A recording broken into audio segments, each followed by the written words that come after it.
तो आज की मेजर न्यूज कहती है कि फिनलैंड का nuclear waste plan it is a threat to future generations and India का जो ग्रोथ आउटलुक है it is cut due to West Asia conflict. क्या कहता है ये, इसको भी देखते हैं। एंड ईरान और ट्रूस, ईरान का जो यूएस के साथ ट्रूस है it is on shaky ground, इसको भी डिस्कस करेंगे। Welcome to Sleepy classes 10 April 2026 के current affairs from the Hindu आज हम देखेंगे। तो पहली न्यूज है कि फिनलैंड का जो प्लान है to bury spent nuclear waste carries risk for future generations. तो क्या है ये प्लान, ठीक है। तो अब जियोलॉजिस्ट ने मल्टीपल टाइम स्टडी किया है, ठीक है, एंड चूज किया गया पर्टिकुलर एरिया जिसका नाम अब यहाँ पर क्या रखा गया, ऑनकालो जो वर्ड है अब उसका नाम रखा गया है फैसिलिटी, जहां पर अब न्यूक्लियर वेस्ट को डंप किया जाएगा। क्योंकि अगर आप देखो कोई भी न्यूक्लियर रिएक्टर है, बीट आप एनर्जी जनरेशन के लिए उसको यूज कर रहे हो, वेपन्स बनाने के लिए यूज कर रहे हो, तो हमें एनरिच्ड यूरेनियम की जरूरत होती है।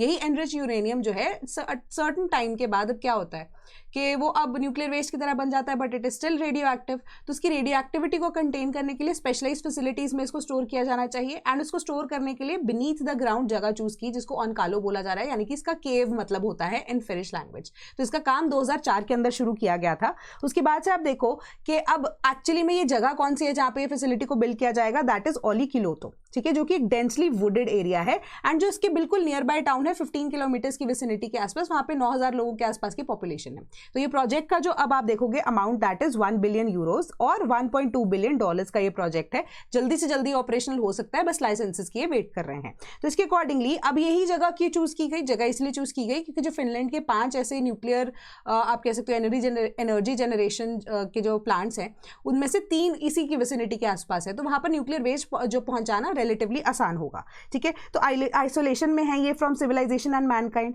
ठीक है, on the surface and it is important. तो हमने यहाँ पे बोला कि जो डार्कन डिस्पोजल टनल है it will be soon sealed from the humanity itself. But अगर आप देखो फ्यूचर जनरेशंस के लिए थोड़ा सा प्रॉब्लमैटिक यहाँ पर हो सकता है, क्योंकि रेडियो एक्टिविटी जो है धीरे धीरे करके इसकी फेड आउट तो होती रहेगी, बट जो प्रोसेस ये यूज कर रहे हैं दैट इज कंपोजिंग ऑफ कि इसको सील किया जाएगा, यानी कि एक अनमैन्ड मशीनरी को अब नियर बाय इनकैप्सुलेशन प्लांट के अंदर रेडियो एक्टिव रॉड्स को सील कर दिया जाएगा इन कॉपर कैनिस्टर्स में एंड इसको डीप बरी डाउन कर दिया जाएगा इन्हीं टनल्स के अंदर बिलो 400 मीटर्स अंडरग्राउंड, जहां पर अब आप देखो इसको ओपनली छोड़ोगे तो किसी के हाथ में भी ये आ सकता है, टैंपरिंग हो सकती है, ठीक है। एंड 400 मीटर्स अंडरग्राउंड इसको बरी कर दिया जाएगा, इसको पैक कर दिया जाएगा with buffer layers of water absorbing bentonite clay, ठीक है। बेंटोनाइट क्ले पूरा का पूरा मैं आपको सब अभी ये चीज समझाऊंगी। बट ये जो कंपनी है अब आप देखो Posiva is the company which is responsible for it. तो टोटल अगर आप यहाँ पर देखो तो Onkalo can store 6500 tons of spent nuclear waste. तो जो फाइनल डिस्पोजल कैनिस्टर्स हैं it is design to remain sealed long enough कि इसकी रेडियो एक्टिविटी जो है अब डिक्रीज होती जाएगी and it will not be harmful to the environment in the longer run, ठीक है। तो सोल्यूशन यही है कि मिसिंग पॉइंट यही है कि सस्टेनेबल यूज अगर हमें न्यूक्लियर एनर्जी का करना है तो हमें मल्टीपल ऐसी जो फैसिलिटीज है उसको बिल्ड करना पड़ेगा। पोसीवा जो है उसने एस्टिमेट किया है कि it will take hundreds of thousands of years की रेडियो एक्टिविटी फॉल हो जाए इसकी नॉर्मल या बैकग्राउंड लेवल्स तक। तो अभी बहुत टाइम है इसको अभी किसकी न्यूक्लियर जो रेडियो एक्टिविटी है वो फेड आउट हो सके। बट इसी के अकॉर्डिंगली अगर आप देखो साल 2002 के अंदर रिपोर्ट जो कि इंटरनेशनल एटॉमिक एनर्जी एजेंसी के द्वारा यहाँ पर दी गई थी उसके अकॉर्डिंगली 4 लाख टन जो है न्यूक्लियर फ्यूल को स्पेंड किया जा चुका है ग्लोबली सिंस 1950s, जहां पर 2/3 जो है it is remaining in temporary storage and 1/3 is being recycled as in a complex process. तो इसी वजह से बहुत ज्यादा हमने जो न्यूक्लियर फ्यूल है या यूरेनियम की एनरिचमेंट कर दी है। तो world spent nuclear fuel currently यहाँ पे टेम्पररी स्टोर किया जाता है, कहां पर, स्पेंट न्यूक्लियर फ्यूल पूल्स के अंदर, इंडिविजुअल रिएक्टर्स के अंदर एंड एक ड्राई कास्ट स्टोरेज साइट के अंदर जो कि अबव द ग्राउंड एग्जिस्ट करती है, जो कि अपने आप में बहुत ज्यादा हार्मफुल भी है। तो कोई भी अगर आप देखो यहाँ पर अटैक किसी भी ऐसे पर्टिकुलर सेंसिटिव जगह पे हो जाता है तो उसका भुगतान पूरी ह्यूमैनिटी को या पूरी मैनकाइंड को यहाँ पर भुगतना पड़ेगा एंड द फ्यूचर जनरेशंस को भी भुगतना पड़ेगा। तो कोई परमानेंट यहाँ पर अभी अंडरग्राउंड डिस्पोजल फैसिलिटी एग्जिस्ट ही नहीं करती है जहां पर कमर्शियल न्यूक्लियर वेस्ट को ऑपरेशनल किया जा सके। तो अब यहाँ पर जो अब स्वीडन ने अपना एक ऐसे ही रिपोजिटरी शुरू की थी फोर्समार्क के अंदर 150 किलोमीटर नॉर्थ ऑफ स्टॉकहोम में लास्ट ईयर, बट ये अब 2030 तक जाकर खुलेगी। फ्रांस का जो प्रोजेक्ट है अभी कंस्ट्रक्शन उस पर शुरू होनी है। ऑनकालो फैसिलिटी जो है वो ऑपरेट होगी टिल 2120, ठीक है। तो अभी ये हो जाएगी आने वाले महीनों के अंदर ऑपरेशनल 2000 या आप कह सकते हो कि 2120 तक ही ऑपरेशनल रहेगी। उसके बाद इसको फाइनली सील कर दिया जाएगा फॉर द ह्यूमैनिटी, जहां पर इसको कितने थाउजेंड्स ऑफ ईयर्स लगेंगे कि डिस्पोज हो सके, प्रॉपर रेडियो एक्टिविटी इसकी खत्म हो सके। तो it is the best bad option, ठीक है, यही चीज साइंटिस्ट यहाँ पर बोल रहे हैं कि पर्सनल ओपिनियन के अंदर उन्होंने बोला कि there are some bad options, there are the best bad options. तो हमने बेस्ट बैड ऑप्शन को यहाँ पर चूज किया है कि रादर देन हम उसको ऑन ग्राउंड या इन द सी कहीं पे भी न्यूक्लियर वेस्ट को डिस्पोज ऑफ करते तो वो कहीं पे भी उससे इजिली टैंपरिंग हो सकती थी, बट अगर वो अंडरग्राउंड ही एग्जिस्ट कर रहे हैं तो rather a safe place and earthquake की वजह से भी उसके ऊपर कोई इंपैक्ट नहीं पड़ने वाला है एंड कोई वॉर लाइक सिचुएशन होती है तो भी वो यहाँ पर झेल जाएगी सारी की चीजें।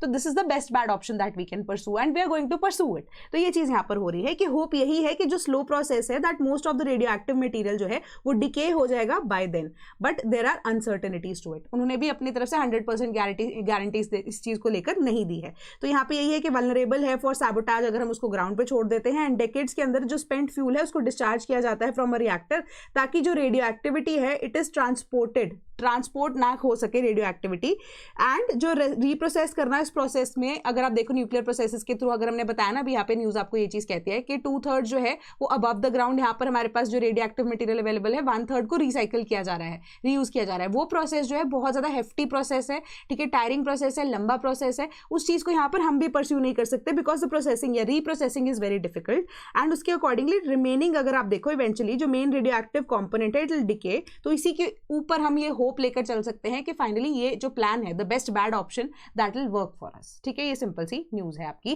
तो मैं आपको इमेज के थ्रू यहाँ पर दिखाना चाहती हूँ एक्चुअली में हो क्या रहा है। ये क्लैडिंग ट्यूब है, ठीक है, फ्यूल पैलेट है यूरेनियम डाइऑक्साइड का, इसके अंदर जो स्पेंट न्यूक्लियर फ्यूल है वो ऑलरेडी यहाँ पर बीच में डाला जाएगा एंड उसके बाद स्टील इंसर्ट के साथ अब कॉपर कैनिस्टर से इसको कवर कर दिया जाएगा। अब प्रॉब्लम पता है क्या है कि कॉपर जो है ना इट विल फाइनली डिके। अब वो डिकेइंग प्रोसेस कितना टाइम लेगा that will depend upon the कि फ्यूल कितना ज्यादा उसके अंदर, रेडियो एक्टिव वेस्ट कितना ज्यादा है या रेडियो एक्टिविटी कितनी है, ये एक प्रॉब्लम यहाँ पर एग्जिस्ट करती है। एंड उसके बाद क्रिस्टलाइन बेडरॉक के अंदर इसको अब डाल दिया जाएगा, बट उसके अंदर भी अगर आप देखोगे बेंटोनाइट क्ले को फिल किया जाएगा। बेंटोनाइट क्ले क्या है, क्रिटिकली इंजीनियर्ड बैरियर है जो कि डीप जियोलॉजिकल रिपोजिटरीज के अंदर हाई लेवल न्यूक्लियर वेस्ट को डिस्पोज ऑफ करने के लिए यूज की जा रही है एंड सील्ड कंटेनर्स जो है 500 मीटर्स बिलो द ग्राउंड अगर उसको आप स्टोर कर रहे हो। अब इसकी प्रॉब्लम तो नहीं है, इसका बेनिफिट यहां पर यही है कि इसकी स्वेलिंग कैपेसिटी बहुत ज्यादा है, ठीक है, लो परमिएबिलिटी है कि पानी इसके अंदर से नहीं जल्दी जा सकता, ये एब्जॉर्ब भी कर सकती है रेडियो न्यूक्लाइड्स को, तो it acts as a protective या self healing buffer against the ground water intrusion and container corrosion, ठीक है। तो कंटेनर की करोजन जो कि कॉपर कैनिस्टर की हो सकती है आने वाले टाइम में, उसके लिए यहाँ पर एक बैरियर की तरह ये एक्ट करेगा। ग्राउंड वाटर की इंट्रूजन इस वजह से नहीं हो सकती है क्योंकि अब इसकी स्वेलिंग कैपेसिटी काफी ज्यादा है, ठीक है। तो ग्राउंड वाटर इंट्रूजन की वजह से भी कोई ऐसी हैम्पर नहीं हो सकता क्योंकि अब हमारे पास ये फाइनल रिपोजिटरी जो है उसको बनाया जाएगा। तो इस तरीके की कुछ ये नजर आएगी, ठीक है, सिंपल सी बात है। Then West Asia war cuts India's growth outlook to 6.6%। तो यहाँ पर हम सिर्फ नंबर्स देखेंगे कि वर्ल्ड बैंक ने एक रिपोर्ट जो दी है उसके अकॉर्डिंगली, वर्ल्ड बैंक ने पहले जो रिपोर्ट दी थी वेस्ट एशिया कॉन्फ्लिक्ट से पहले, तो उसके अकॉर्डिंगली इंडिया की जो ग्रोथ है वो 7.2% के आसपास दिखाई जा रही थी जीडीपी की फाइनेंशियल ईयर 2026-2027 के लिए। जो अब वेस्ट एशिया वॉर कॉन्फ्लिक्ट या जो वेस्ट एशिया वॉर या कॉन्फ्लिक्ट के बाद अब आप देखो गिरकर कितनी हो गई है, 6.6% के आसपास हो गई है कि रियल जीडीपी का जो आउटलुक है 6.6% हो गया वर्सेस 7.6 जो कि फाइनेंशियल ईयर 2026 के अंदर बताया जा रहा था। इन्फ्लेशन जो है अब इस रिपोर्ट ने बोला कि वो भी बढ़ सकती है इस साल पे, कि जो कंज्यूमर प्राइस इंडेक्स है वो अब 2.3% के आसपास पहले एस्टिमेटेड था, वो 4.9% हो सकता है। जो एफडीआई की इन्फ्लोज है, फॉरेन डायरेक्ट इन्वेस्टमेंट है, वो कम हो सकती है इंडिया के लिए, ठीक है, कि 0.5 यहाँ पर थी, 0.6 थी, 0.5 फाइनेंशियल ईयर 2026 के अंदर हो सकती है। तो ये प्रॉब्लम यहाँ पर एग्जिस्ट कर रही है क्योंकि क्रॉस सेक्टर स्लो डाउन देखने को मिला है कि रिपोर्ट ने ही बोला कि इंडस्ट्रियल एक्टिविटी जो है वो स्लो डाउन होगी टू 7.5% 2026-2027 के अंदर, जो कि इनिशियली जो रिपोर्ट कहती थी 8.8% के आसपास होगी in the previous year. And it is said कि जो मैन्युफैक्चरिंग सेक्टर है जिसके अंदर इलेक्ट्रॉनिक्स है, ऑटोमोबाइल्स है एंड अदर ट्रेडेबल गुड्स हैं, they will prop up the industrial growth, कि यही मेंटेन करके रखेंगे इंडस्ट्रियल ग्रोथ को। बाकी अगर आप देखो इन्फ्लेशन की प्रॉब्लम यहाँ पर है, बट ऑल्दो इंडिया एब्जॉर्ब कर सकता है टेम्पररी शॉक्स को। जो रिलायंस है इंडिया की एनर्जी इंपोर्ट्स के ऊपर, एक्सटर्नल रीजन के ऊपर, वो एक एक्सटर्नल बैलेंस को हिला सकती है। और इन्फ्लेशन और जो फिस्कल पोजीशन है इंडिया की वो वल्नरेबल है क्योंकि हम एक्सपोर्ट नहीं कर पा रहे हैं, इंपोर्ट ज्यादा कर रहे हैं, ट्रेड डेफिसिट हमारा नजर आ रहा है। बार बार ये चीजों को मैं आपको रिपीट करके बता रही हूँ क्योंकि कल वाली न्यूज भी यही थी, बट अब जो रिपोर्ट है उसको यहाँ पर वेस्ट एशिया कॉन्फ्लिक्ट की वजह से वर्ल्ड बैंक जो है उसको स्पेसिफाई भी आपको कर रहा है कि इंडिया की जो आपकी इनपुट कॉस्ट है एंड डिक्रीज एक्सपोर्ट डिमांड हो गई है गल्फ रीजन के अंदर, क्योंकि अब मेजोरिटी में अगर आप चीजें देखो कि अगर हम टी की भी बात करते हैं, बासमती राइस की भी बात करते हैं, ठीक है, इवन के मल्टीपल ऐसी चीजें जो है, इवन के हमारा जो फिशरी सेक्टर है, मल्टीपल ऐसी जो चीजें हैं, एंड अगर आप देखो कि हमारी ईरान के केस में हमने वो भी देखा था कि कश्मीर के साथ रिलेशन उनके किस तरीके से हैं कि वो अब कारपेट बिल्डिंग इंडस्ट्री की वजह से, कारपेट इंडस्ट्री था, है ना। तो मल्टीपल ऐसे सेक्टर्स जो हैं वो इंडिया की तरफ से एक्सपोर्ट वहां नहीं जा पाएगा। इंपोर्ट के केस में अगर आप देखो एलपीजी एंड एनर्जी सेक्टर की डिपेंडेंस है, फर्टिलाइजर सेक्टर की डिपेंडेंस है, फर्टिलाइजर जो है अब वो एग्रीकल्चर के अंदर भी इंपॉर्टेंट है, यहाँ पर मल्टीपल ऐसी चीजें हैं। तो एक ये cross sector slow down India के अंदर देखने को मिल रहा है। तो बिजनेस सर्विसेज जो है वो इंपैक्ट होगी ग्लोबली, इकोनॉमिक स्लो डाउन देखने को मिल रहा है, हायर इनपुट कॉस्ट है क्योंकि एलपीजी की सप्लाई नहीं है, वो एडवर्सली इंपैक्ट करेगा फूड एंड अकोमोडेशन सर्विसेज को। तो ग्लोबलाइजेशन का एक नेगेटिव इंपैक्ट भी आप एक तरह से इसको मानकर चल सकते हो। तो इस चीज को आप मेंशन कर सकते हो कि अगर कोई भी ग्लोबलाइजेशन के अंदर अगर आप नेगेटिव पॉइंटर को लिखते हो ना, तो यहां पर आप क्रॉस सेक्शन स्लो डाउन को लिख सकते हो कि किस तरीके से एक सेक्टर जो है वो दूसरे सेक्टर के ऊपर डिपेंडेंट है एंड दूसरा सेक्टर तीसरे सेक्टर के ऊपर डिपेंडेंट है। तो एक हैम्पर होता है तो मल्टीपल सेक्टर्स जो है वो हैम्पर हो सकते हैं। तो इस तरीके से आप इसको जब मेंस का आंसर कहीं पे भी कोट करते हैं, ग्लोबलाइजेशन से रिलेटेड कुछ भी एस्पेक्ट आ जाता है ना, तो आप यहां पर ये आप क्रॉस सेक्टर स्लो डाउन के बारे में बात कर सकते हो। तो यहां पर जो रिपोर्ट यही कहती है कि government and oil marketing companies जो हैं वो एक शील्ड है कंज्यूमर्स के लिए from the full brunt of higher energy prices, but जो एक्साइज रेट कट्स है या इंक्रीज सब्सिडीज है वो गवर्नमेंट का खर्चा यहां पर बढ़ा रही हैं। वो गवर्नमेंट का कंसोलिडेशन एफर्ट है, but it can be Uno reverse, could भी रिवर्स, यहाँ पर बात हो रही है तो उनो रिवर्स भी हो सकता है, उल्टा भी हो सकता है, क्योंकि इन्फ्लेशन इससे बढ़ती जाएगी। कितनी ही टाइम तक सरकार अपने एक्सपेंडिचर को बढ़ाती रहेगी, एंड अगर एक्सपेंडिचर को सब्सिडीज को इंक्रीज करती है तो उसके बाद जो सरकार डेवलपमेंट करने के लिए पैसा कहां से लाएगी, उसकी वजह से क्या होगा कि टैक्स रेट यहाँ पर हाई हो जाएगा, टैक्स रेट हाई हो जाएगा एंड इन्फ्लेशन जो है उसकी वजह से वो भी अब कभी तक तो बढ़ेगी ना। तो ये economic slow down, rise in inflation, ये सारी चीजें जो है बहुत ज्यादा common impact but major impact डालेगी इंडिया के ग्रोथ के अंदर। तो मैंने ये चीज आपको डे 1 पे ही समझानी शुरू की थी वेस्ट एशिया कॉन्फ्लिक्ट के टाइम पे कि हमारी जो ग्रोथ है वो इकोनॉमिक स्लो डाउन है एंड इवन कि हमारे जो ग्रोथ है वो भी स्लो होती जाएगी। कि सबसे पहला इंपॉर्टेंट जो एस्पेक्ट यहां पर इन्फ्लेशन नहीं आएगा जो हिट होगा, इन्फ्लेशन से पहले हमारे पास इकोनॉमिक स्लो डाउन यहां पे आना शुरू होगा, जिसको हम स्लो इंडस्ट्रियल ग्रोथ भी बोलते हैं। ठीक है, वो चीज पहले हिट होगी, धीरे धीरे करके इन्फ्लेशन आएगी, क्योंकि पहले सरकार अपने बफर्स को यूज करेगी, जब सरकार के पास बफर्स यहां पर खत्म हो जाएंगे, ठीक है, उसके बाद जाके वो इन्फ्लेशन इंपैक्ट होगा। ठीक है, ये इन्फ्लेशन के ऊपर इंपैक्ट होगा। Then India's first quantum reference facility to be launched in Andhra Pradesh. ठीक है, कि पहली ऐसी क्वांटम कंप्यूटिंग टेस्टिंग बेड्स जिसको क्वांटम रेफरेंस फैसिलिटीज बोला जा रहा है, डेडिकेटेड टू द नेशन। अब उसको अब आप कह सकते हो इनॉग्रेट किया जाएगा कौन सी तारीख को, अप्रैल 14 को। अब अप्रैल 14 जो है वो वर्ल्ड क्वांटम डे भी है, इसको ध्यान में रखना। अप्रैल 14 को हम वर्ल्ड क्वांटम डे के नाम से भी जानते हैं, ये इंपॉर्टेंट पॉइंट है कोई भी कॉम्पिटेटिव एग्जाम हो। ठीक है, एंड कहीं पे भी आपको ये चीज एज अ स्टेटमेंट यूपीएससी में भी पूछी जा सकती है, तो बहुत छोटी सी बात है ये, एंड स्टेट सेक्शन के अंदर है सिंस, तो इसको कोई ना कोई इग्नोर करता ही है। तो अप्रैल 14 world quantum day, I am repeating again and again. तो अभी एड्रेस करते हैं मीडिया को, ये चीज बोली जा रही है कि 2 टेस्टिंग बेड्स होंगे जिसको डेवलप किया जा रहा है अमरावती क्वांटम रेफरेंस फैसिलिटीज के अंदर। स्टेट गवर्नमेंट जो है वो इसमें यहाँ पर हेल्प भी कर रही है, एंड ये डेवलप किए जा रहे हैं partnership Amravati quantum research facility के साथ एंड क्यूबिट फोर्स के साथ। तो 50 रिसर्चर्स, स्टूडेंट्स एंड साइंटिस्ट जो है इस काम के ऊपर अब लगे हुए हैं, असेंबल कर रहे हैं क्वांटम कंप्यूटिंग इकोसिस्टम को। And quantum testing laboratory India के अंदर अभी तक यहाँ पर नहीं थी, पहली ऐसी फैसिलिटी है इन दिस कंट्री, एंड इसको यूज किया जा सकता है एज अ रेफरेंस के डिफरेंट कंपोनेंट जो कि क्वांटम कंप्यूटिंग इकोसिस्टम के लिए फर्दर डेवलप किए जाएंगे। तो टेस्टिंग फैसिलिटी के लिए इसको यूज किया जा सकता है। It will be the first quantum reference facility that is dedicated to the nation, जो आंध्र प्रदेश में खुलने जा रही है। Then panel flags inconsistent accounting practices. तो अब मिनिस्ट्री की तरफ से, मिनिस्ट्री भी क्या, हमारे पास जो पार्लियामेंट्री जॉइंट पार्लियामेंट्री कमिटीज होती हैं, उनका मेजर काम यहाँ पर क्या होता है कि कोई भी ऐसे अकाउंटिंग के अंदर कुछ भी कोई भी प्रॉब्लम नजर आती है या डिफरेंट ऐसी कमिटीज होती हैं, उनको डिफरेंट काम दिया जाता है, जिसके अंदर एमपीज जो हैं वो भी अब लगे हुए होते हैं, काम कर रहे होते हैं। ठीक है, कि हमें ऐसा लगता है कि वो जाके सिर्फ पार्लियामेंट में ऐसे भाषण देते हैं, ऐसा कुछ नहीं है, डिफरेंट कमिटीज का वो पार्ट भी होते हैं। तो डिफरेंट पार्टीज जो हैं वहाँ के जो एमपीज हैं वो मिलकर काम कर रहे होते हैं, डिफरेंट पार्लियामेंट्री कमिटीज का भी वो हिस्सा होते हैं। तो जो भी अब आप देखो ऑडिटिंग से रिलेटेड काम होता है मल्टीपल सेक्टर्स के अंदर, कोई हेल्थ सेक्टर हो गया, फूड इंडस्ट्री हो गया, इवन स्टील इंडस्ट्री हो गया, ये सारी चीजों को लेकर ना अब सारी की सारी जो पार्लियामेंट के जो मेंबर्स होते हैं उस पर काम कर रहे होते हैं। तो सिमिलर काइंड ऑफ ऐसी चीज है कि यहाँ पर जो पार्लियामेंट्री कमेटी है, parliamentary standing committee on health and family welfare ने बोला in its 172nd report on demands for grants, demands for grants जो कि पैसा मांगा जाता है सरकार से कि आप हमें एड दे दीजिए हेल्थ सेक्टर के लिए। यहाँ पर ये बात हो रही है कि demand on grants on which basis, what basis. Committee ने ये चीज बोली कि आपको तो सब्सटैंशियल इंक्रीज इन रेवेन्यू हो रहा है रेगुलेटरी बॉडीज के द्वारा, जो कि की एपेक्स बॉडीज है जैसे कि नेशनल मेडिकल कमीशन और जिनका अब आप देखोगे कि जो पैसा है, जो इनकम है 2022-23 के अंदर 125.36 करोड़ थी, वो बढ़कर 2024-25 के अंदर 406.17 करोड़ हो गई। तो कहां से ये पैसा आ रहा है एंड आपको डिमांड एंड ग्रांट्स क्यों चाहिए? एंड जो हेल्थ डिपार्टमेंट की तरफ से जो अकाउंट्स हैं यहाँ पर ऑडिट किए गए कंट्रोलर एंड ऑडिटर जनरल के द्वारा, कमेटी ने रेकमेंड किया कि जो डिपार्टमेंट है वो इंश्योर करे पब्लिकेशन और ज्यादा डिटेल्ड कंसोलिडेटेड फाइनेंशियल रिपोर्ट्स की, कि हम इसके ऊपर और ज्यादा जांच पड़ताल करना चाहते हैं। उसके बाद देखा जाएगा कि आपको डिमांड फॉर ग्रांट्स देने हैं या नहीं देने हैं। ठीक है, ये चीज अब यहाँ पर बहुत बड़ा एक मुद्दा हो सकता है हेल्थ सेक्टर को लेकर। यहाँ पर जो ये न्यूज आपको कहती है कि एक्चुअली में एथिकल प्रैक्टिसेस हेल्थ सेक्टर के अंदर अगर हो रही हैं, कैसे हो रही है, रेवेन्यू जनरेशन अगर बढ़ रहा है तो किस बेसिस पे बढ़ रहा है, एटलीस्ट वो थोड़ी सी डिटेल हमें आप प्रोवाइड कीजिए। Then petroleum minister to visit Qatar amid gas supply strain. तो कतर के केस में अगर आप देखो, इंडिया की जो लार्जेस्ट आप कह सकते हो supplies of natural gas Qatar से ही आती है, बट एस्केलेटिंग टेंशन की वजह से ईरान ने अटैक कर दिया कतर की एनर्जी सेक्टर के ऊपर भी या फैसिलिटी के ऊपर भी, जो कि among the largest suppliers of natural gas है ग्लोबली, जो कि मैंने आपको डिस्कस किया था कि 33% of the global gas supply of natural gas वो कहां से जाती है, कतर से ही होती है। उसी के ऊपर इंपैक्ट हो गया 33%, एग्जैक्ट डेटा मैं आपको यहां पर कोट कर रही हूं।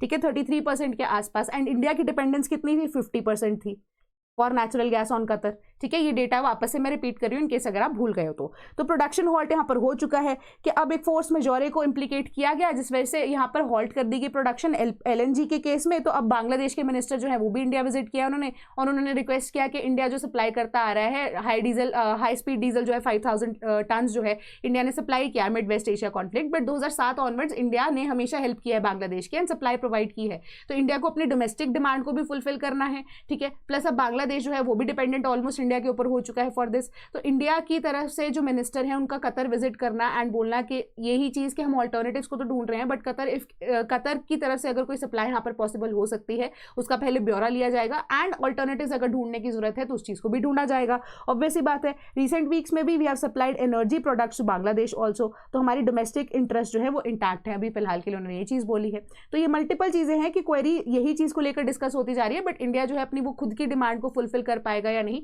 इसके लिए जाकर वहां पर जांच पड़ताल करना या जाकर वहां पर देखना कि पूरी सिचुएशन क्या है, किस तरीके से अपनी कंट्री की डिमांड को हम फुलफिल कर सकते हैं। If Qatar can not do it, we will search for alternatives. इस तरीके से ही आपको काम करना पड़ेगा।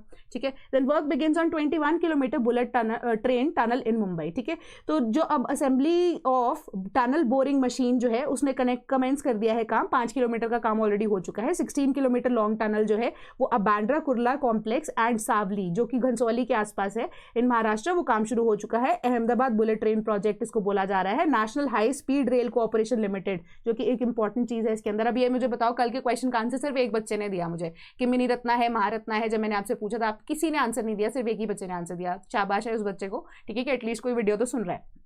तो अब आप मुझे बताओ कि जो हमारी national high speed rail cooperation limited है वो महारत्ना है, मिनी रत्ना है या कुछ भी नहीं है, वो भी बताओ। ठीक है, तो टोटल 21 किलोमीटर का प्रोजेक्ट है। 5 किलोमीटर का खत्म हो चुका है, 16 किलोमीटर बचे हैं। उस प्रोजेक्ट के लिए अगर आप देखो, एक के बीकेसी एंड शिवपता इन महाराष्ट्र के बीच में ही होगा।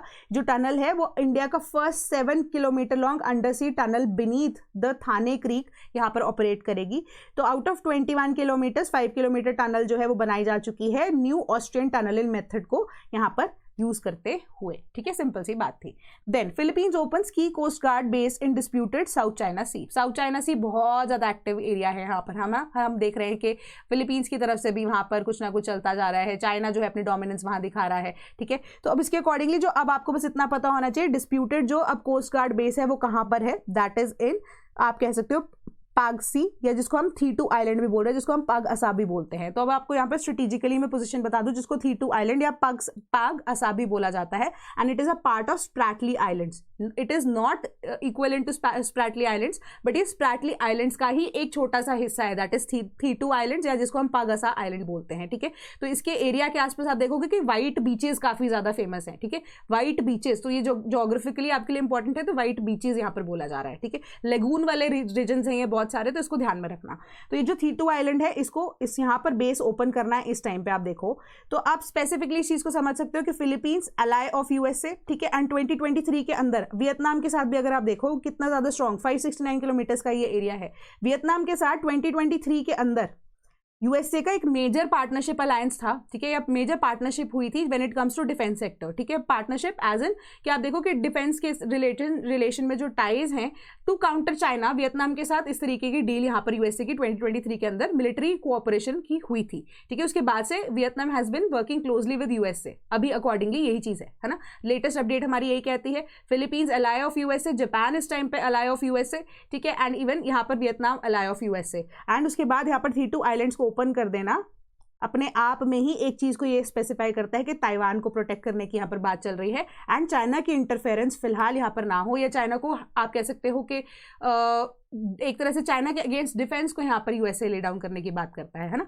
तो यही सिंपल सी चीज है कि अब strategically this particular place is very important, कि ताइवान के ऊपर अगर अटैक होता है तो कल को फिलीपींस एंड इवन के Vietnam they you know will they can basically be help to USA in that particular context, क्योंकि ताइवान के केस में मैंने आपको बता दिया है कि वैसे एज सच कुछ यूजेज नहीं है यूएसए के लिए ताइवान की, जब तक सेमीकंडक्टर इंडस्ट्री जो है वो अब यूएसए के अंदर रेप्लिकेट नहीं हो जाती, जो बाय 2027 होगी। जब तक वो सेमीकंडक्टर इंडस्ट्री वहां पर ले नहीं होती है, ताइवान के ऊपर डिपेंडेंस जो है यूएसए की भी रहेगी। तो इसी वजह से ताइवान को करंटली प्रोटेक्ट करना फ्रॉम चाइना यूएसए के लिए बहुत ज्यादा इंपॉर्टेंट है। अदरवाइज अगर ताइवान अंडर द कंट्रोल या एनेक्स कर लिया जाता है चाइना के द्वारा, तो इस टाइम पे पूरी ग्लोबल सप्लाई चेन अगर आप सेमीकंडक्टर्स की देखोगे या इवन की मल्टीपल ऐसी चिप्स की देखोगे, वो बहुत ज्यादा हैम्पर हो जाएगी। तो इसके ऊपर यहाँ पर ध्यान देना।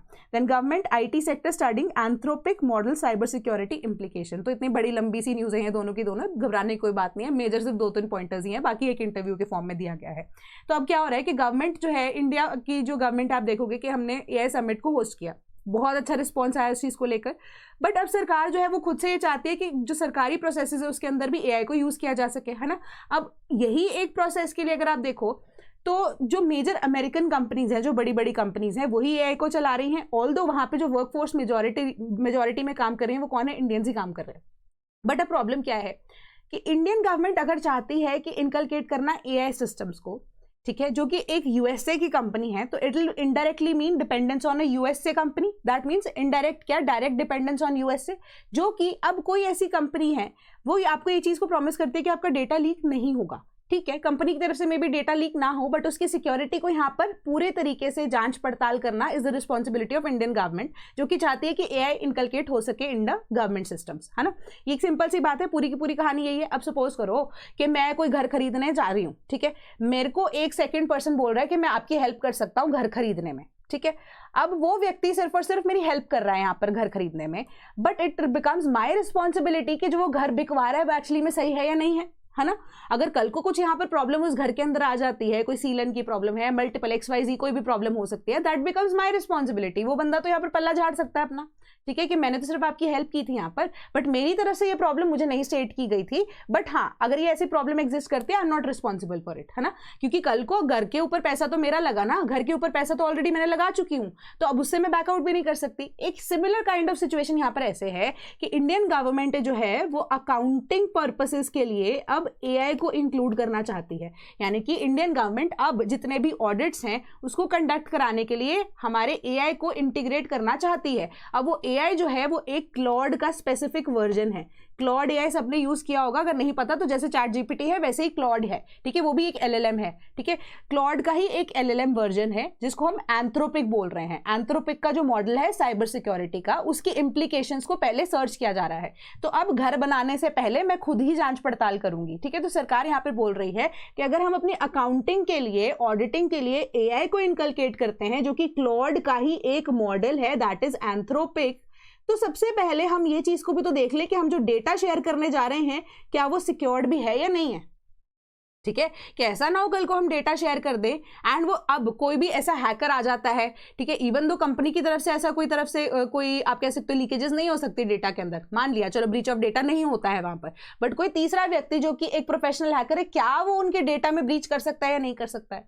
ये सारी प्रॉब्लम्स यहाँ पर एग्जिस्ट कर रही हैं, ठीक है। ये रिसर्च सारी की सारी गवर्नमेंट ने ऑलरेडी कर ली एंड बहुत सारे ऐसे पैरामीटर्स के अंदर ये चीज पाई गई कि डेटा ब्रीचेस आर पॉसिबल, जिस वजह से हंगामा मच चुका है। एंड लीपापोती की बात जो चल रही है वो किसके द्वारा की जा रही है, क्लॉड अलोंग विद एंथ्रोपिक, ठीक है, जो एंथ्रोपिक है basically Claude as well as multiple ऐसे पार्टनर्स हैं, उनके द्वारा $100 मिलियन का ये प्रोजेक्ट है जो कि अब खतरे में हो सकता है, क्योंकि इंडियन गवर्नमेंट ने along with the people those who are engaging in AI in India, जो सरकार की तरफ से यहाँ पर रिप्रेजेंटेटिव्स हैं, उन्होंने बहुत सारे ऐसे डेटा ब्रीचेस की पॉसिबिलिटीज को ले डाउन कर दिया है। ठीक है, तो इसी वजह से जो आईटी सेल है या इन स्पेसिफिकली जो सर्टेन, हम जिसका नाम बोलते हैं यहाँ पर, जो सर्टेन भी यहाँ पर कहीं पे पॉसिबिलिटी है आपको दी होगी। ठीक है, चलो मैं बता देती हूँ आपको, जो सर्टेन है that is also responsible for this, कि जो डेटा के ब्रीचेस है वो अब उसको कैलकुलेट करने में सर्टेन ने भी बहुत ज़्यादा हेल्प की है, जो कि अब cyber security cell of India kind of आप कह सकते हो। ठीक है, तो सरकार ने अब इतने सारे डेटा ब्रीचेस को या सॉफ्ट टारगेट्स को रिकॉग्नाइज कर लिया है कि गवर्नमेंट के आईटी सिस्टम जो है स्पेशली वल्नरेबल हो सकते हैं to attacks and their security readiness varies widely between different ministries, states and departments. तो ये सिंपल सी चीज़ है। हाँ, and that he was confident कि जो सर्टेन एंड जो गवर्नमेंट डिपार्टमेंट्स हैं they will be able to respond quickly to the threats जो कि असेस किए गए हैं। ठीक है, तो अब यहां पर जवाबदेही पहले एंथ्रोपिक को देनी पड़ेगी, उसके बाद जाके द गवर्नमेंट विल रीअसेस कि ये चीज की श्योरिटी हो कि जो डेटा है वो ब्रीच नहीं होगा बाय द प्रोफेशनल हैकर्स। ये आपकी पूरी की पूरी न्यूज बोलती है।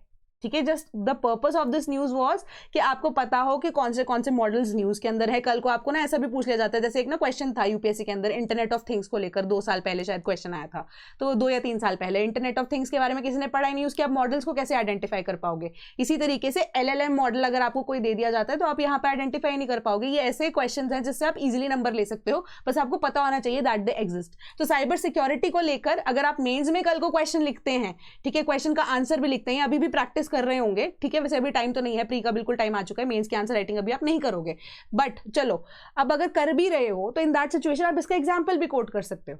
ठीक है, तो साइबर सिक्योरिटी को लेकर आप इस चीज को मेंशन कर सकते हो। Then US Iran truce is on shaky grounds. Shaky grounds, ये ऑब्वियस सी बात है। कल को अब यहां पर क्या हुआ, सिर्फ 14 दिन की सीज फायर जो है वो डिक्लेयर हुई एंड स्ट्रेट ऑफ हॉर्मूज जो है वो खुल जाता है। ठीक है, सिंपल सी बात है, स्ट्रेट ऑफ हॉर्मूज खुल गया। अब यहां पर वर्ल्ड का 20% जो ट्रेड है वो स्ट्रेट ऑफ हॉर्मूज से ही होता है, बट जो यूएस और ईरान का पहली बात तो ट्रूस है वो करवाया किसके द्वारा गया, चाइना, एंड मेजरली जिसमें अब हाथ किसका था, पाकिस्तान का था। 14 दिन के लिए सीज फायर डिक्लेयर हुई है, बट उसके बाद क्या होता है, इजराइल जो है अटैक करता है हिजबुल्ला के ऊपर, हिजबुल्ला वाले region that is South Lebanon वाले रीजन के अंदर। अब उसकी वजह से ईरान वापस से भड़क जाता है। ठीक है, अब ईरान भड़कता है फाइनली एंड जो लड़ाई है वो इजराइल एंड ईरान की वापस से शुरू हो जाती है। तो the truce is on shaky grounds currently, क्योंकि जो मुद्दे हैं दोनों की कंट्रीज की आइडियोलॉजीज है, they are very different from the very beginning. पहली चीज, USA wants surrender, Iran wants cooperation, बिल्कुल ही टोटल अलग आइडियोलॉजीज यहाँ पर चल रही है ना।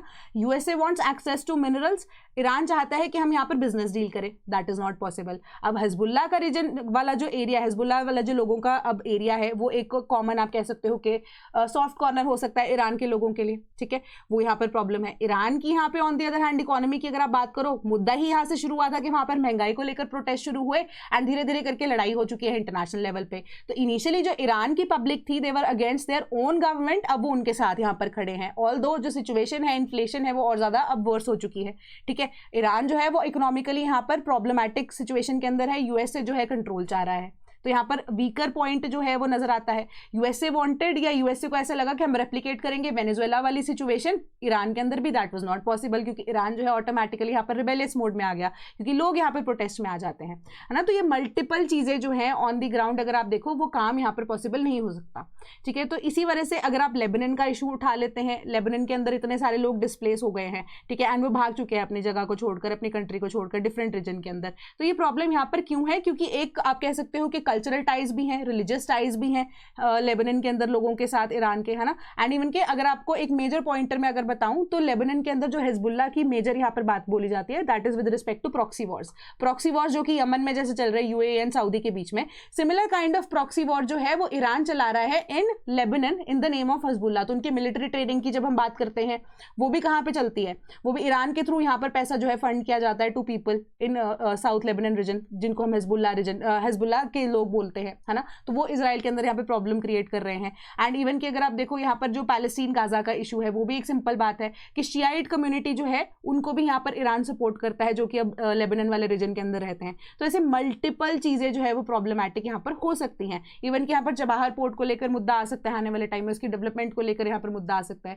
तो ये सारी जो चीजें हैं फ्रेजाइल एक तरह से ट्रूस को बताती हैं, या इवन की control over the straight of Hormuz उसको लेकर भी मुद्दा आ सकता है। तो मल्टीपल तरीके से ये प्रेशर्स जो है ये ट्रूस को बहुत ज्यादा शेकी ग्राउंड पर नजर करता है, या शेकी जो ग्राउंड है वो दिखाता है, किसी भी टाइम पे ट्रूस टूट सकती है। ठीक है, तो अभी कुछ नहीं कहा जा सकता कि ये 14 दिन भी निकालेगी, नहीं निकालेगी, या हो सकता है 14 से ज्यादा दिन भी निकाल जाए। कोई परमानेंट यहाँ पर अभी तक सोल्यूशन देखने को नहीं मिला है, क्योंकि डाइवर्जेंट वर्जन्स जो हैं दोनों की दोनों कंट्रीज के आपस में दिख रहे हैं। उसके बाद अगर आप देखोगे नेक्स्ट न्यूज में भी हम कवर करेंगे, इस न्यूज में भी कवर किया जाएगा कि पर्शियन गल्फ वाले रीजन के अंदर यूएसए के मिलिट्री ट्रूप्स भी एग्जिस्ट कर रहे हैं इस टाइम पे। अगर आपका ट्रूस हो चुका है एंड वो 14 दिन का ट्रूस आप पक्का आपको लग रहा है कि बेटर किसी कम्युनिकेशन या डायलॉग के थ्रू उसको सॉर्ट आउट किया जा सकता है फॉर द लॉन्गर टर्म, तो आप अपनी यहाँ पर मिलिट्री ट्रूप्स की अवेलेबिलिटी क्यों रख रहे हो?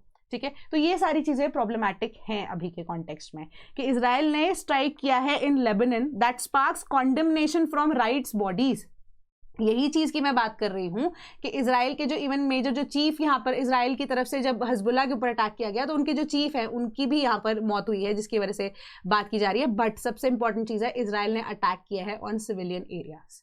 ठीक है, जहां पर हॉस्पिटल्स, स्कूल्स वो अब डिस्ट्रॉय कर दिए गए हैं। एंड हॉस्पिटल्स के अंदर अगर आप देखोगे यहाँ पे जो रेड क्रॉस के जो लोग हैं उनके ऊपर भी एक तरह से अटैक हुआ है ये। ठीक है, तो उनकी तरफ से कॉन्डमनेशन मेजर लेवल पे यहाँ पर देखने को मिली है। ठीक है, यूनाइटेड नेशंस के जो स्पेशल रैपचर है on the situation on human rights Palestinian territory के अंदर जो कि ऑक्यूपाई किए गए हैं 1967 ऑनवर्ड्स, उनकी सोशल मीडिया पोस्ट जो है वो भी ये चीज़ बताती है।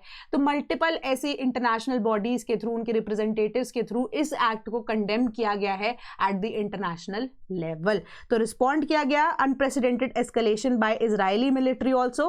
एंड जो राइट्स वॉचडॉग एमनेस्टी इंटरनेशनल के रीजनल डायरेक्टर हैं उनकी तरफ से भी यहां पर स्टेटमेंट आई है। जस्ट आज after the world cautiously welcome the news for US Israeli ceasefire with Iran the Lebanon the nightmare for the civilians has become more terrifying, कि अटैक यहां पर कर दिया गया है। तो 300 से ज्यादा लोग जो है लेबनान के अंदर मारे गए।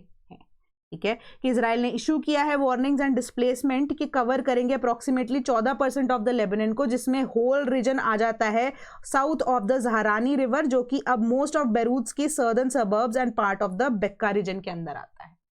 ठीक है, तो ये इंपॉर्टेंट चीज यहां पर आपको बताई जा रही है। Then reigning in medicine prices despite war impact on inputs says official, कि अभी यहाँ पर अगर आप देखो कि इंटरनेशनल लेवल पे अगर आपके लिए यहाँ पर मेडिकल प्राइसेस की बात कर रहे हैं ना, मेडिसिन के प्राइसेस की बात करें तो दो चीज़ों की यहाँ पर हम इम्प्लीकेशन को देखेंगे, दो चीज़ों को ध्यान में देखेंगे।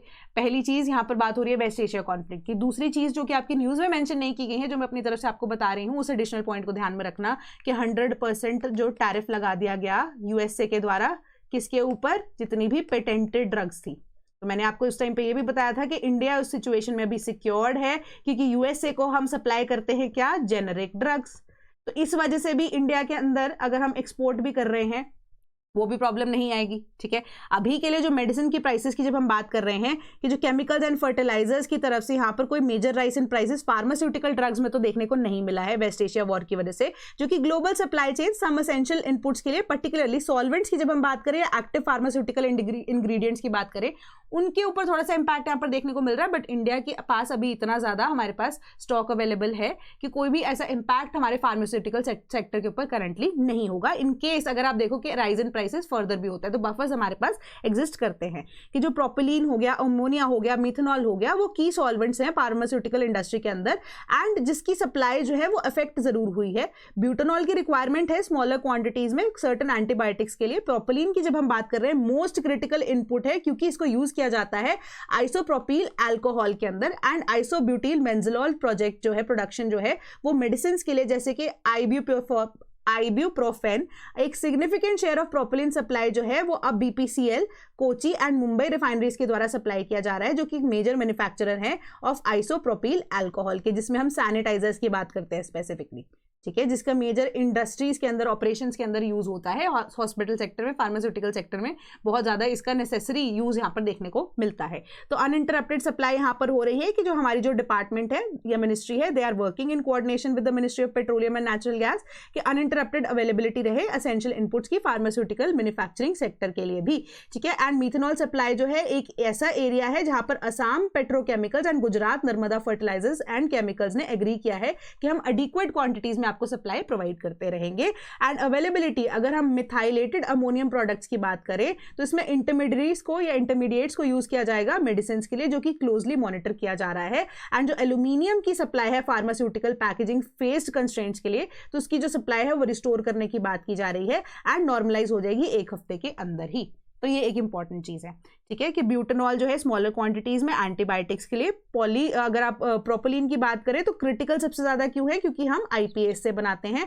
आइसोब्यूटेनिल बेंजीन जो है वो अब यूज किया जाता है मेडिसिन के अंदर, जिससे हम आइब्यूप्रोफेन को बनाते हैं।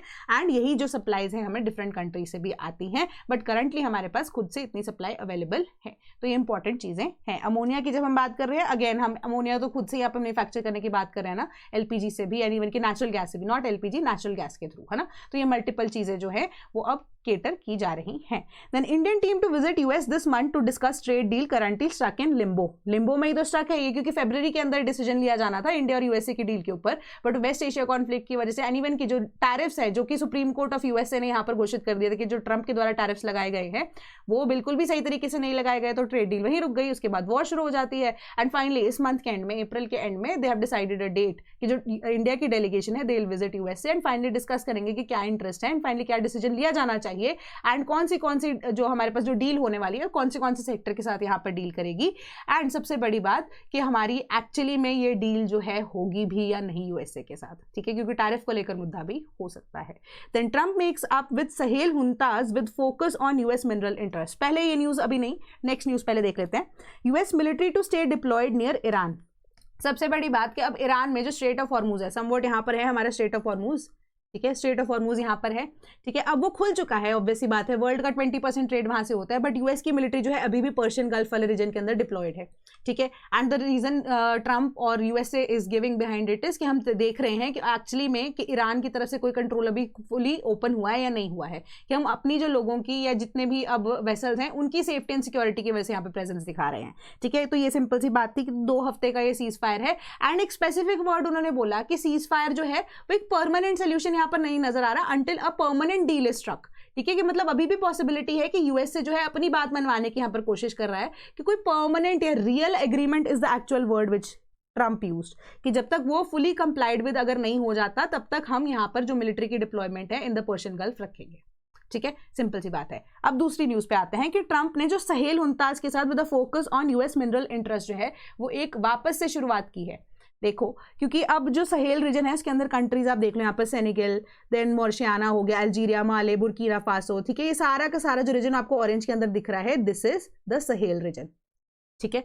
ये सहेल रीजन के जितने अंदर भी ना, अब यहाँ पर प्रॉब्लम क्या है, अफ्रीका के अंदर आप देख रहे हो पॉवर्टी बहुत ज्यादा है, तो लोकल जो लीडर्स है ना वो गवर्नमेंट से ज्यादा पावरफुल होते हैं। एंड इवन कि आपने मूवी भी देखी होगी ब्लड डायमंड, है ना, तो ये जो रीजन है बहुत ज्यादा अब रिच है इन minerals and rich in minerals है, मतलब कि जो भी इस रीजन को यहाँ पर कंट्रोल करेगा उसके पास मिनरल्स की एक्सेसिबिलिटी यहाँ पर होगी। जैसे वेनेजुएला को कंट्रोल करने में यूएसए का मेजर यहाँ पर मोटिव क्या था कि पेट्रोलियम की एक्सेस मिल जाए यूएसए को, है ना, स्वीट क्रूड है या इवन सार क्रूड है कोई फर्क नहीं पड़ता। अब क्या है, यूएसए के पास टेक्नोलॉजी तो एग्जिस्ट करती है, वो सार क्रूड को भी यहाँ पर रिफाइन कर लेंगे। प्लस इससे एक और इम्पैक्ट यहाँ पर वेनेजुएला के थ्रू पड़ रहा था, क्योंकि मेजोरिटी जो वेनेजुएला को ऑयल था वो चाइना भेजा जा रहा था, जिसके ऊपर अब इम्पैक्ट पड़ गया, है ना, वेनेजुएला को जब से कंट्रोल में लिया यूएसए ने। तो अब चाइना जो है वो अब अगर ले भी रहा है तेल या ऑयल वेनेजुएला से, तो इंस्टेड जो पैसा है वो यूएसए के पास जा रहा है, ठीक है। ये सिंपल सी चीज यहाँ पर ध्यान में रखो। तो अब यहाँ पर सिचुएशन क्या आती है कि जो प्रॉब्लम है 2020 से 2023 के अंदर ना, ये जितना भी सहेल रीजन है ना, यहाँ पर बहुत ज्यादा इंसर्जेंसी आ गई थी, ठीक है। इंसर्जेंसी क्या कि डेमोक्रेसी एग्जिस्ट करती थी, बट यहाँ पर तख्ता पलट बहुत ज्यादा हुए, ठीक है, तख्ता पलट हुए इसी वजह से। तो ये मिलिट्री हुंताज हैं, जिनको हम हुंता वर्ड यूज करते हैं, जिनको हम डिक्टेटर्स भी बोलते हैं, बट लोकल लैंग्वेजेस में अगर आप देखो तो, या इवन कि अब तो अगर आप म्यांमार में भी देखो तो जितने भी ये मिलिट्री लीडर्स होते हैं इनको हम हुंताज बोलते हैं, जे को हम एच की तरह प्रोनाउंस करते हैं, ठीक है। तो ये मिलिट्री हुंताज जो हैं अब इनकी पावर आ जाती है, ठीक है। तो अब डेमोक्रेसी को प्रमोट करते करते यूएसए का जो स्टांस है, उन्होंने क्या किया, अपने जितने भी ट्रूप्स हैं इस रीजन के अंदर से विड्रॉ करने शुरू कर दिए। ठीक है, तो अब यहां पर वापस से इंटरेस्ट जागना, अब यहां पर क्या किया जा रहा है यूएसए के द्वारा कि जो डेमोक्रेसी है उसको प्रमोट ना करते करते जितने भी ये मिलिट्री हुंताज हैं उनको सपोर्ट यहां पर प्रोवाइड की जा रही है। क्यों? क्योंकि इंटरेस्ट क्या है? मिनरल इंटरेस्ट है, ठीक है, क्योंकि गोल्ड हो गया एंड मल्टीपल ऐसे मिनरल्स हैं जहां पर ये जो सहेल रीजन के अंदर पाए जाते हैं। ठीक है, एक ये प्रॉब्लम यहाँ पर सॉल्व हो जाती है यूएसए के लिए कि अब हम डेमोक्रेसी नहीं बट हम मिलिट्री हुंताज को ही सपोर्ट करेंगे, बट इन रिटर्न हमें क्या चाहिए? हम अपने मिनरल्स जो है उसको प्रोटेक्टेड चाहते हैं। ठीक है, अब पैसा वहां पर जाता रहेगा बट आपको बिजनेस भी कंडक्ट करने को मिलता रहेगा। एक चीज ये हो गई, ठीक है, जो आपकी मेजर न्यूज कहती है। दूसरा यहाँ पर ध्यान से देखो मैप, जो मेरा खुद का पॉइंट ऑफ व्यू है, न्यूज में आपको यहाँ पर नहीं बताया गया। ठीक है, this is your Persian Gulf, ठीक है, this is your Red Sea region. अब कल को आप ये देखो कि मल्टीपल ये सऊदी वाला रीजन है सारा। सऊदी जो है समवट यूएसए के साथ रिलेशन अच्छे हैं, ठीक है, अच्छे कह सकते हो आप, है ना, क्या है। अब यहां पर कल को अगर पर्शियन गल्फ या स्ट्रेट ऑफ हॉर्मुज बंद भी हो जाता है तो कोई भी चीज या कोई भी सप्लाई है ऑयल की वो रेड सी के थ्रू एंड यहां से होते होते होते होते यूएसए तक पहुंचाई जा सकती है। ठीक है, is it a possibility? It can be done. Just आपको करना क्या है कि मिलिट्री हुंताज को यहां पर पावर में रहने देना है। ठीक है, तो रेड सी के थ्रू अगर आप सप्लाई चाहते हो वो भी आप ले सकते हो, सऊदी के थ्रू, ठीक है, ये यूएई के through, in that particular area, ये डिफरेंट कंट्रीज के थ्रू, बट रेड सी का एक्सेस अगर आपके पास ऑटोमेटिकली यहां पर हो जाएगा, जो कि अगेन एक चीज यहां पर बताता है कि अब that is geopolitically active area जो कि करंटली हमें अभी नजर आ रहा है। ठीक है, तो ये प्रॉब्लम जो है यहाँ पर यूएसए सॉल्व करने की कोशिश करेगा कि अनइंटरप्टेड जो सप्लाई है वो हो सके रेड सी वाले रूट के थ्रू भी। ठीक है, अदरवाइज ये केप ऑफ गुड होप वाला जो रास्ता घूम के आओगे तो बहुत लंबा यहाँ पर ट्रांसपोर्टेशन कॉस्ट जो है वो भी ऐड हो जाता है। उस चीज को यहाँ पर ना रखते हुए कल को मे भी हो सकता है USA through land route different तरीके के जो मिनरल्स हैं वो भी आसपास इकट्ठे करते करते करते एंड इवन की जो सप्लाई है ऑयल की, मजाक करो, एक साथ इकट्ठे नहीं हो सकते, सब अलग अलग चीज़ों जो ट्रेड एंड ट्रांजिट होता है कि वाया रूट जो है रोड का लेकर वो सप्लाई यहाँ पर पहुंचाई जा सकती है अनइंटरप्टेड तरीके से। तो ट्रेड जो है वो हैम्पर नहीं होगा यूएसए के केस में, जो कि अभी स्ट्रेट ऑफ हॉर्मुज बंद होने के बाद यहाँ पे आप देख रहे हो कि सारा का सारा जो फियास्को है वो अब दैट टुक प्लेस, है ना। तो वो चीज़ अगर कल को पॉसिबल होती है कि दोबारा हो जाए तो यूएसए जो है अपनी अनइंटरप्टेड सप्लाई जो है वो मेंटेन रख सकता है। तो इस वजह से अभी सहेल रीजन का इस टाइम पे एक्टिव कर दिया जाना यूएसए के द्वारा, ये it's not merely a coincidence. ठीक है, it is you can say act a well thought act, जो कि बताया जा रहा है अभी आपको। ठीक है, तो ये चीज़ें ऐसे मैनेज की जानी चाहिए एंड इस तरीके से मैप्स के थ्रू आप चीज़ों को और बेटर समझ पाओगे। ये आपकी पूरी की पूरी न्यूज़ कहती है कि यहाँ पर यही है कि जो बाइडेन ने ऑब्लाइज किया था कि शटडाउन रिमोट किया जाएगा। अब एक जो ऐसा रिमोट बेस जो कि at the cost of $100 million जो कि यूएसए की फोर्सेस यूज करती थी इन दिस पर्टिकुलर रीजन के ड्रोन के थ्रू आप क्या मॉनिटर कर सकते हो। बट इन सारी की सारी चीज़ों का जैसे ही ट्रंप की सेकेंड आप कह सकते हो कि टेन्योर शुरू होता है उससे पहले ही खत्म कर दिया जाता है। तो यूएस के ट्रूप्स जो है यहाँ से विड्रॉ होना शुरू हो गए थे। तो बाइडेन के अंडर यहाँ पे ये बताया जा रहा है कि यूएस ने एम्फोसाइज किया था moving away from a military led approach seen in the French operation and strongly backed regional bloc इकोवॉस इन रिजेक्टिंग द कूज, कि कूज को रिजेक्ट करते हुए डेमोक्रेसी को यहाँ पर प्रमोट किया जा रहा था बाइडेन के अंडर। अब यहाँ पे बिल्कुल ऑपोजिट यहाँ पे हो रहा है। ठीक है, कि प्रीडिसेसर के बदले अब जो सक्सेसर करंटली अब यहाँ पर है दैट इज ट्रंप, वो बिल्कुल ही ऑपोजिट यहाँ पर पॉलिसीज के अंदर चल रहे हैं। ठीक है, कि ये सारी की सारी चीजें जो हैं it is not merely a coincidence and multiple तरीके से आने वाले टाइम पे अगर आपको लगता है कि जो ईरान के साथ सीज फायर अगर नहीं हुई, क्योंकि अभी भी ईरान की बातें मानी जा रही हैं यहाँ पर, Iran is still charging money from the vessels जो कि स्ट्रेट ऑफ हॉर्मुज से पास कर रही है, तो फ्री तरीके से तो ये चीज नहीं हो रही है अभी भी।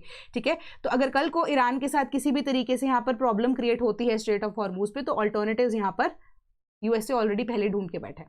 ठीक है, तो it is a kind of loss to USA currently अगर हम ईरान की तरफ से देख रहे हैं, a battle which USA has lost currently. मेरा ओपिनियन ये चीज़ कहता है, I am not politically saying anything, but ये चीज़ अभी इसी तरीके से नजर आती है।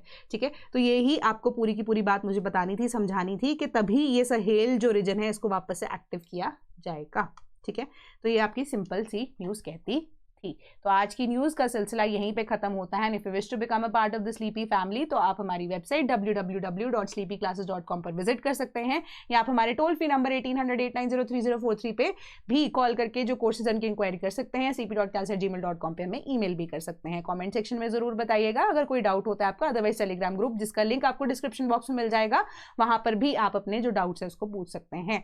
ठीक है, टिल देन नई नई चीज़ों को, एक्साइटिंग चीज़ों को पढ़ते रहिएगा एंड पेपर की तैयारी भी साइमल्टेनियसली कंटिन्यूसली करते रहिएगा। तो इसी तरीके से जब आप नॉलेज फीड करते हैं, मल्टीपल एस्पेक्ट्स को लेते हैं, तो आप अपने आंसर को बेटर लिख पाएंगे, चीज़ों को ज़्यादा बेटर समझ पाएंगे। एंड जो कि अब IFS चाहते हैं उनके लिए तो स्पेसिफिकली चीज़ें बहुत इंपॉर्टेंट हो जाती है ना, कि कौन से रीजन का एक्टिव है, किस तरीके से इंपॉर्टेंट है, या जिनका PSIR ऑप्शनल भी है, ठीक है, या इवन की political science and even IR को भी आपको पढ़ना होता है ना, इन जनरल GS 2 के अंदर भी आप उसको कवर करते हो। तो ये सारी चीज़ें जो है ना आपके बेटर तरीके से आइडिया को, आपकी नॉलेज को रिफाइन कर सकते हैं। क्या पता कल को कोई आप बुक लिखो कल को तो इन एस्पेक्ट्स को भी कवर कर पाओ, है ना। तो मल्टीपल चीज़ें हैं, पढ़ते रहते हैं, नई नई चीज़ों को एक्सप्लोर करते रहते हैं। Till then, thank you so much.